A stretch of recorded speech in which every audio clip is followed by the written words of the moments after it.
No sabía que estaba buscando hasta que lo vi. Capítulo 3. El día que empezó antes que yo.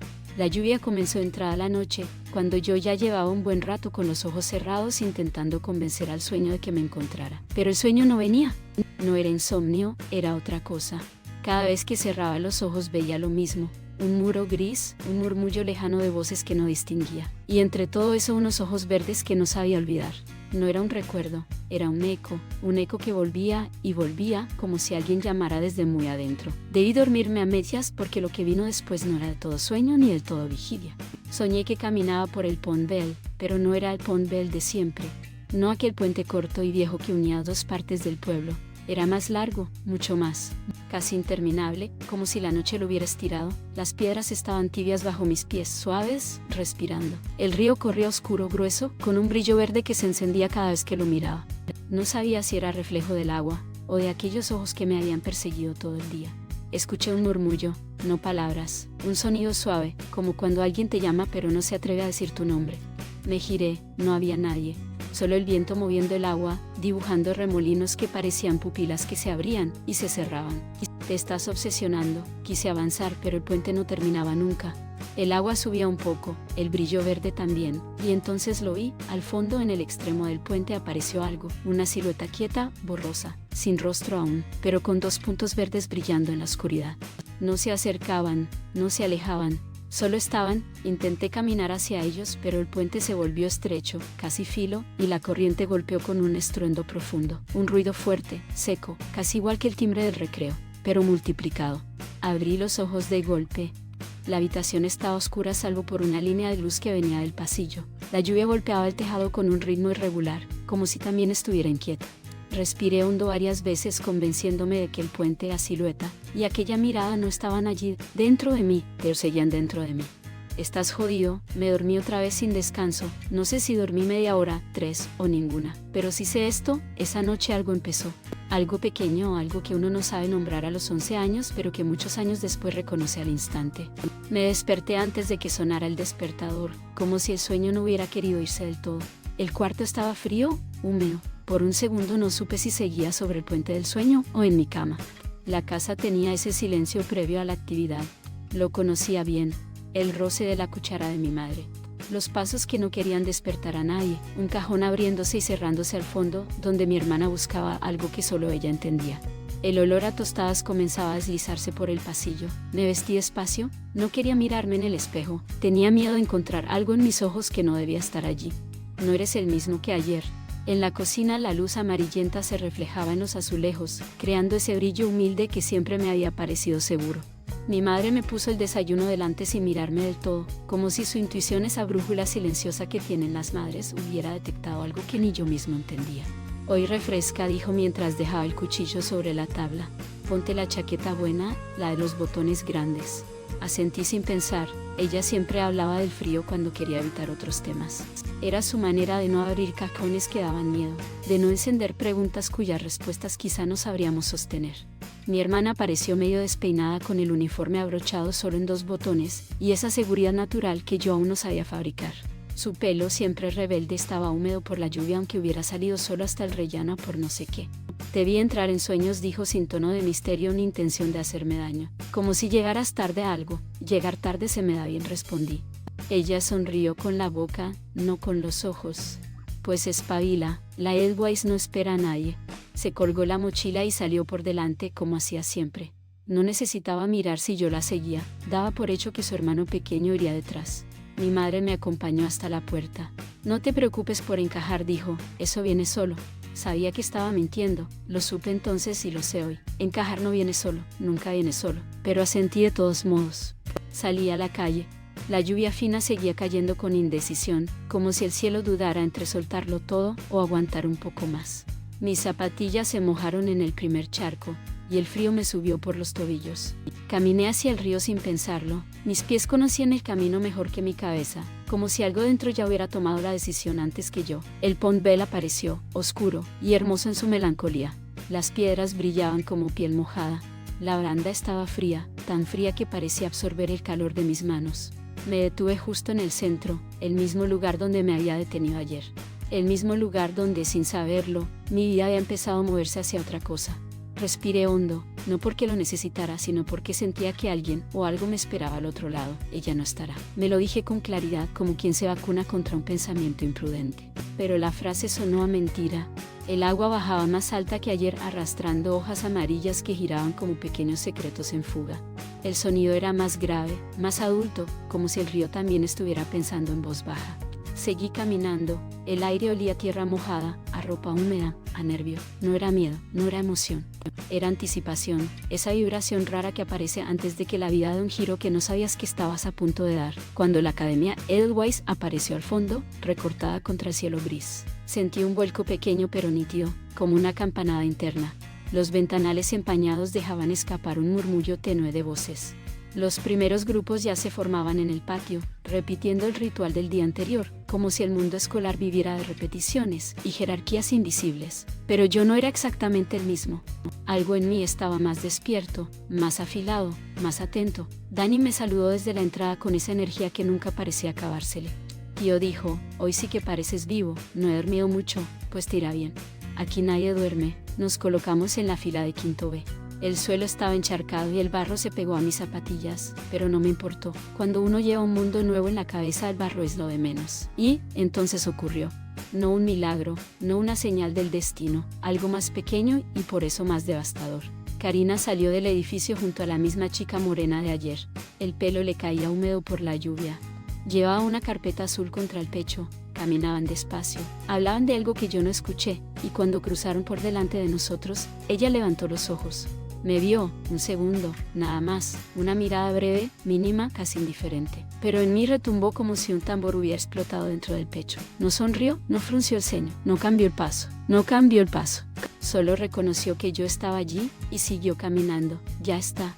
Todo el día perdido, el timbre sonó, la fila avanzó. Mi respiración también, pero de forma distinta. Ese fue el verdadero comienzo del día. La primera hora de clase olía a chaquetas mojadas, tiza húmeda y ese nervio antiguo que traen los días de lluvia a los colegios. Entré detrás de Dani, intentando que el ruido del pasillo no me atravesara tanto. El aula parecía más pequeña que ayer, quizá porque yo estaba más lleno por dentro. La profesora Casas estaba junto a la pizarra, ordenando una pila de folios con la precisión de quien lleva demasiados años defendiendo el orden en un mundo que no siempre colabora. Llevaba el pelo en un moño firme, las gafas con montura rojiza que le daban un aire levemente severo, pero en su gesto había algo parecido a refugio, a estructura. Buenos días, dijo sin levantar la voz. Respondimos todos, yo, medio segundo tarde. Otra vez, me senté junto a la ventana. Las gotas golpeaban el cristal con un ritmo irregular que, por un instante, confundí con el sonido del río del sueño. La lluvia siempre fue una forma de hablar que yo no acababa de entender, pero que me tocaba igual. Hoy haremos algo distinto, anunció la profesora.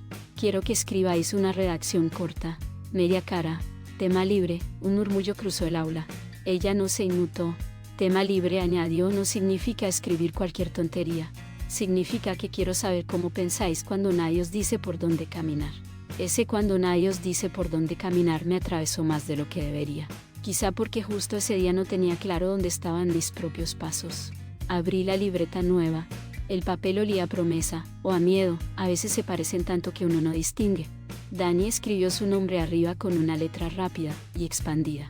Yo hice lo mismo, y entonces ocurrió algo extraño. La punta del bolígrafo se quedó suspendida sobre la hoja, como si el gesto de escribir se hubiera vuelto demasiado íntimo para hacerlo a la vista de todos. El ruido de la lluvia se mezcló con respiraciones, sillas moviéndose, el roce de una goma de borrar sobre la mesa. Y lo primero que apareció en mi cabeza no fue una idea, sino una imagen. El puente, el río, los ojos verdes, no en ese orden, o quizá exactamente en ese orden. Escribí, el Pont Bell, y lo taché enseguida. La tinta aún fresca dejó un borrón oscuro que me pareció indecente. Era como si hubiese hecho público algo que no debía revelar, como si hubiera mostrado un punto vulnerable del que ni yo tenía permiso. No lo escribas, aún no, respiré. Aparté la mano de la hoja, esperando que el temblor desapareciera. No lo hizo, volví a empezar. Ayer llovía por dentro, aunque no lloviera por fuera. No sabía qué significaba exactamente, pero sentí que era verdad. Mi verdad, la única que tenía en ese momento. Seguí escribiendo casi sin pensar. Sobre el agua oscura del río, sobre la piedra fría bajo mis manos, sobre un sonido que no sabía si era de mi sueño o del recreo, sobre un brillo verde que no quería nombrar, pero que me perseguía igual. No escribí su nombre, ni siquiera la palabra ojos. Escribí un color, una vibración, un desajuste. Las frases aparecían solas, como si la mano estuviera conectada a una parte de mí que yo aún no había descubierto. En un momento levanté la cabeza. La profesora Casas caminaba despacio entre las filas, leyendo por encima de los hombros de algunos alumnos. Cuando pasó junto a mí, acerqué la mano al cuaderno, como si quisiera cubrir lo que estaba escribiendo.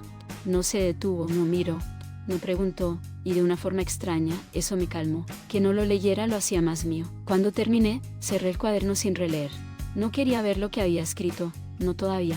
El timbre sonó con ese estruendo que siempre parece interrumpir algo importante. Muy bien, dijo la profesora. Los corregiré esta tarde.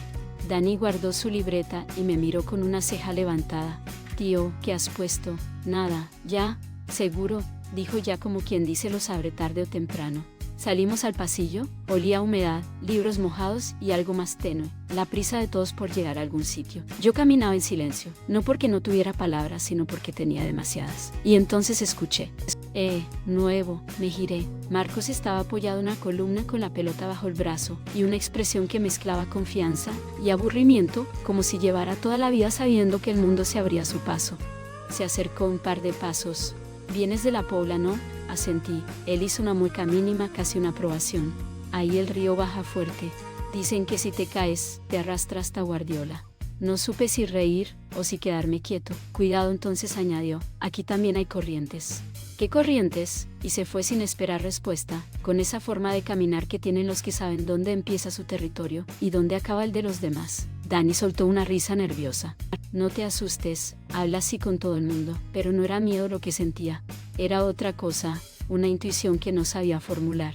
No tenía la respuesta, pero ahora sé que él tampoco la tenía.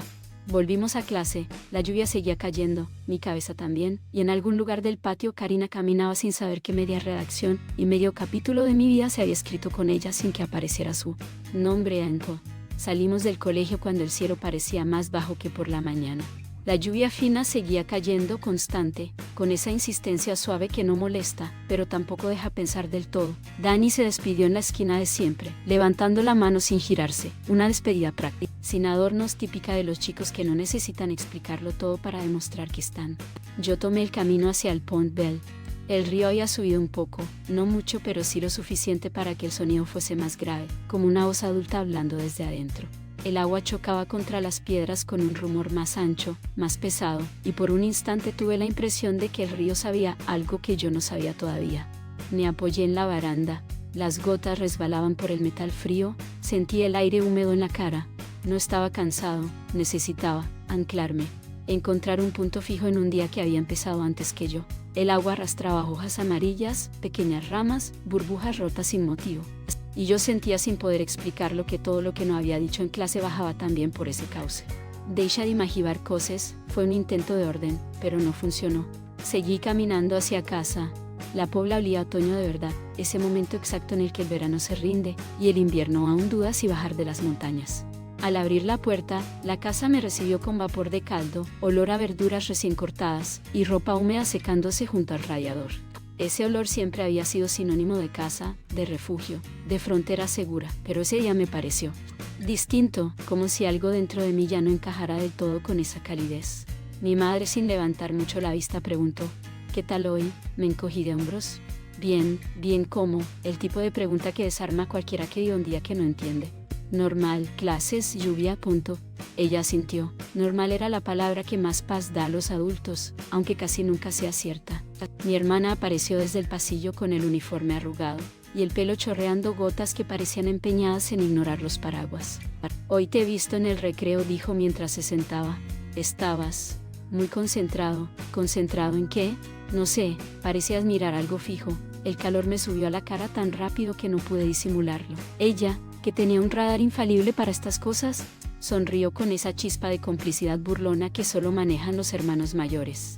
Tranquilo, añadió, no voy a decir nada. No hay nada que decir. Claro, mi madre la observó un segundo, luego me miró a mí, luego volvió al cuchillo y a las verduras. En esa triple mirada guiado parecido entiendo más de lo que crees. Hoy toca deberes, dijo, nada tele hasta que los acabes. Subí a mi habitación. La casa sonaba a lluvia, a cucharas chocando en tazas, a rayados respirando. Saqué la libreta de la redacción y la dejé boca abajo en la mesa, como si así evitara que el texto me mirara, antes de que yo lo mirara antes, de que yo lo mirara a él. Me tumbé en la cama unos segundos. El silencio estaba lleno de algo nuevo, vibrante, inquieto, un hueco que no había sentido antes. Cerré los ojos, y allí, en la oscuridad volvió el mismo verde. No eran ojos perfectos ni de película ni de promesa. Eran simplemente eso, un brillo que no pedía permiso para quedarse. Recordé la primera frase de mi redacción. Ayer llovía por dentro aunque no lloviera por fuera. Ahora sí llovía por fuera, pero dentro, la corriente iba más rápida. ¿Esto es sentir, o es miedo? No tenía respuesta, hoy tampoco la tengo del todo. Bajé a por un vaso de agua. Mi hermana seguía escribiendo deberes, imperturbable. «Estás raro», dijo sin levantar la vista. No raro mal, raro, distinto, no estoy raro, pues para no estar raro te noto raro. La precisión cruel y tierna de los hermanos. Qué poco margen dejan a veces. La lluvia golpeaba las ventanas con más fuerza. El radiador hacía ese sonido leve, parecía una respiración antigua. Mi madre movía ollas, la casa era la misma de siempre, pero yo no. Había algo dentro de mí que no encontraba pared donde apoyarse. Un pensamiento sin silla, un latido sin nombre. La noche cayó despacio, encendieron la lámpara del comedor. El vapor del caldo empañó los cristales. Mi padre llegó tarde, con ese olor a mina que era identidad, trabajo y cansancio en la misma mezcla. Cenamos hablando de cosas normales. Yo contesté lo justo, nadie insistió. En las casas pequeñas se aprende a respetar los silencios. Cuando me metí en la cama, la lluvia seguía golpeando el tejado con un ritmo irregular que se parecía demasiado al de mi propio corazón, y pensé en una frase que no sabía si venía del sueño, de la redacción o del puente. Quizás crecer es eso, y empezar a mirar a alguien, y no saber aún por qué. Me giré hacia la noche, fue un susurro que se llevó consigo las inquietudes del día. La lluvia, ahora un canto lejano, se deslizaba por la ventana, dejando un eco de pensamientos que aún reverberaban en la mente. Un instante de reflexión, un pequeño paréntesis en el torbellino emocional, precedió al silencio que envolvía la habitación. El aire cargado de promesas y temores se asentó, y en esa calma, una nueva realidad comenzaba a tomar forma. Afuera, la oscuridad se extendía como un manto que invitaba a la introspección, un espacio donde lo desconocido y lo familiar se entrelazaban. En el interior, la sensación de estar al borde de algo mayor, quizás una transformación, palpitaba en cada rincón. La mente oscilaba entre lo que había sido y lo que podría ser, una danza entre el recuerdo y la anticipación. Mientras el latido del mundo seguía su curso, una nueva historia aguardaba, esperando a ser escrita, esperando que la tinta se deslizara con la misma fluidez que el agua del río. Con cada respiración, el pulso se hacía más fuerte, como un tambor que marcaba el inicio de un viaje hacia lo desconocido, donde las palabras aún no pronunciadas tomaban vida, esperando a que alguien se atreviera a dar el primer paso. La noche fue un susurro que se llevó consigo las inquietudes del día. La lluvia, ahora un canto lejano, se deslizaba por la ventana, dejando un eco de pensamientos que aún reverberaban en la mente. Un instante de reflexión, un pequeño paréntesis en el torbellino emocional, precedió al silencio que envolvía la habitación. El aire cargado de promesas y temores se asentó, y en esa calma, una nueva realidad comenzaba a tomar forma. Afuera, la oscuridad se extendía como un manto que invitaba a la introspección, un espacio donde lo desconocido y lo familiar se entrelazaban. En el interior, la sensación de estar al borde de algo mayor, quizás una transformación, palpitaba en cada rincón. La mente oscilaba entre lo que había sido y lo que podría ser, una danza entre el recuerdo y la anticipación. Mientras el latido del mundo seguía su curso, una nueva historia aguardaba, esperando a ser escrita, esperando que la tinta se deslizara con la misma fluidez que el agua del río. Con cada respiración, el pulso se hacía más fuerte, como un tambor que marcaba el inicio de un viaje hacia lo desconocido, donde las palabras aún no pronunciadas tomaban vida, esperando a que alguien se atreviera a dar el primer paso. Esto no termina aquí, suscríbete para la siguiente parte.